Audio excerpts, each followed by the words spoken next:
Ramai beredar rekaman di media sosial memperlihatkan granat Rusia menjatuhi posisi pasukan Ukraina dan bangunan di sekitarnya.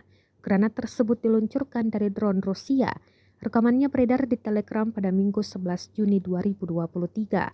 Serangan pertama menargetkan seorang pasukan Ukraina yang tengah mempersiapkan serangan.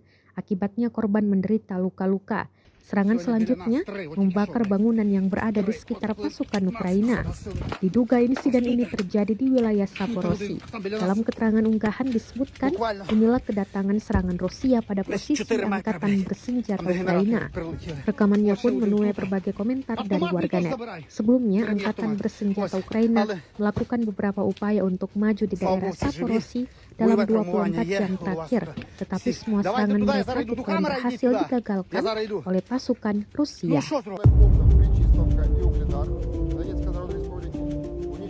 Два склада артиллерийских боеприпасов 68-й егерской и 72-й механизированной бригад вооруженных сил Украины. Нанесено поражение 86 подразделений в районах населенных пунктов Владимировка, Кременная Луганской Народной Республики, Табаевка Харьковской области, Никольская Донецкой Народной Республики и Жеребянка Запорожской области.